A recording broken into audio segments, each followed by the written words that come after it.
संसार का खेल, सेवा, सम्मान, सत्कार आप एक बिल्कुल गृहिणी की तरह कीजिए, जैसे एक संसारिक बहू करती है। कोई भक्ति का उसमें प्रभाव न दिखाइए, और जो कर रहे हैं वो सब अंदर से भाव रखिए, मेरे प्रभु प्रसन्न हो जाए। हो गए।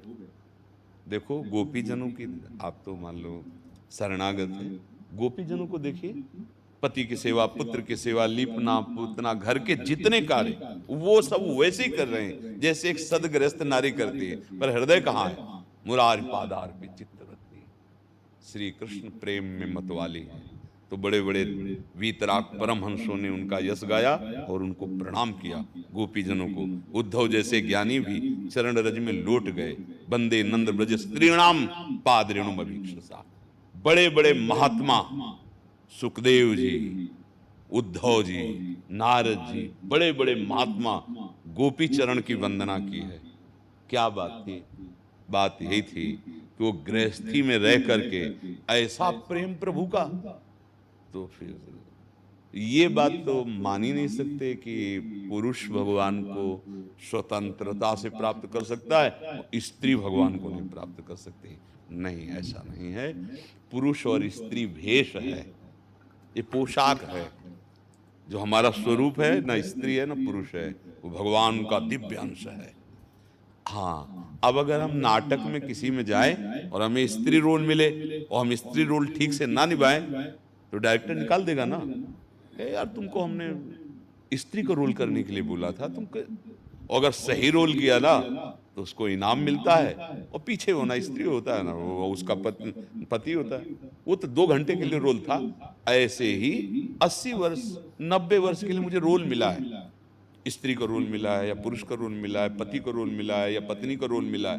बिल्कुल ठीक रोल निभाओ, अपने रोल को समझो, अपने स्वांग को समझो कि तुम्हें क्या रोल दिया इस सृष्टि में। एक माँ हो, किसी की पत्नी हो, किसी की बहन हो, किसी की पुत्री हो, तुमको वैसे ही रोल करना है। तुम्हें ये नहीं दिखाना है कि हम भगवान के भक्त हैं तो हम ऐसा व्यवहार कर, नहीं, भगवान का भक्त और बढ़िया व्यवहार करता है, क्योंकि पहले तो व्यक्ति देखकर व्यवहार करते थे, अब तो अपने प्यारे प्रभु को देखकर व्यवहार करते हैं। पुत्र में प्रभु, पति में प्रभु। तो यही तो, अगर ये बात नहीं समझोगी तो फिर, तो इसलिए हम, जो भक्त होता है विवेकवान होता है, बहुत विचारवान। एक बार रावण को सूचना मिली कि आपके घर में ही पोल है, ये विभीषण मकान में अपने राम राम लिखे है और ये आपके शत्रु राम का भजन करता है। पक्की सीआईडी पहुंच गई। वो मंत्री भी थे और भाई भी थे विभीषण जी। रावण क्रोध में आ गया, अब कोई दूसरा तो दंड दे नहीं सकता क्योंकि भाई भी और मंत्री भी। क्रोध में आ गया, मंदोदरी साथ चली कि कुछ गड़बड़ न कर दे।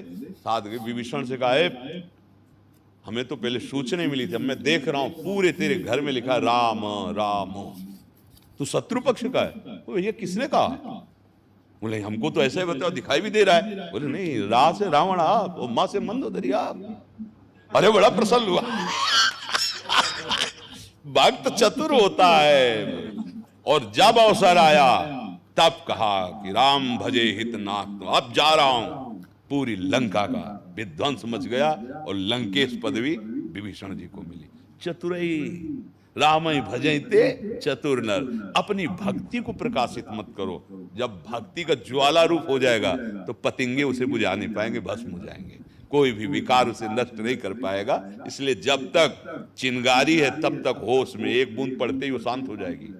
ज्वाला बनने दो, प्रेम आने दो, भगवान हृदय में प्रकाशित हो जाएंगे। कोई बाधा नहीं, जहां राधा वहां कौन सी बाधा, आनंद ही आनंद।